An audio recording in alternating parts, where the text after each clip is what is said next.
stock markets are steady in Thursday's morning session.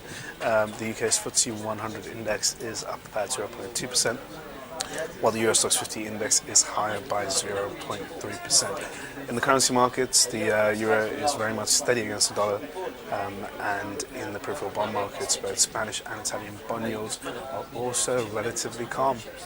Good morning, I'm Ishaq Siddiqi, and welcome to another Daily Market Bite, your daily dosage from market news from ETX Capital. I'm going to give you a quick idea of what's going on. There's a bit of trepidation in markets ahead of the Bank of England and European Central Bank policy meetings. Those are the two key events. They follow one after the other, the BOE first and the ECB about 45 minutes later, with a press conference by ECB Chief Mario Draghi shortly after at 1:30 p.m. So, what are we expecting? Well, the Bank of England, there's a case for more quantitative easing by £25 billion, an extension of their asset purchase program. That's based on the fact that, one, Governor Mervyn King, the head of the Bank of England, has recently changed course in how he feels about accommodative policy. He, in the last meeting, actually voted for more QE, which was a bit of a surprise to the markets, because before that he was against the idea. So he obviously feels the need to pump more money into the UK economy to stabilise it, and he may be able to persuade his colleagues. That is something that markets are trying to factor in at the moment. UK economic data has been pretty damp on the whole. A mixed bag, with jobs growing, services doing pretty well, which you saw this week, but at the same time manufacturing taking a big hit. We've also had a one-notch rating downgrade by Moody's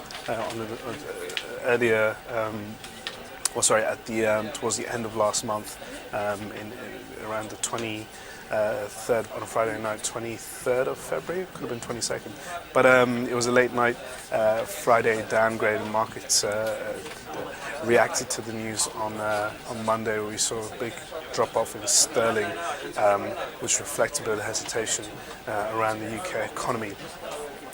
Now, going on to the ECB, the distress that we've seen following the inconclusive Italian elections, and the fact that Eurozone GDP for the fourth quarter was confirmed at 0.6%, and the Eurozone is still struggling with PMI manufacturing and services below that 50, reading 50 signifying above 50 being expansion, below 50 being contraction.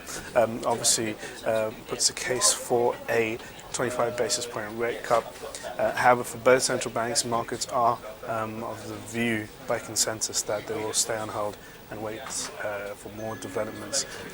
For the BOE, they wait out for their quarterly inflation report and the UK budget before possibly looking at Q measures in May, whereas for the ECB, it's likely that they would like to see what happens with Italy before they do anything. It's more likely that Draghi will re-emphasize his OMT, the bond buying program, and the need for conditionality if Eurozone countries want to tap into it.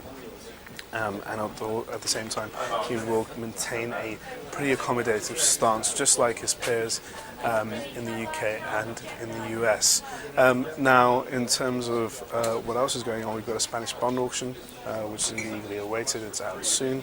And in the US, we have jobless claims and a consumer credit report. Jobless claims will be eyed, given that we had a very strong ADP number yesterday, which has raised expectations for a strong US payrolls report in tomorrow's session. That's going to be the big focus now, the US labour market, and from economic data that we've seen over the past week, expectations are running high that we're going to get a pretty good number. Other than that, not much else is going on. Quite a subdued day. Volumes are depressed, and investors are refraining from taking any bold moves at the moment and waiting for the ECB and the BOE. Thanks for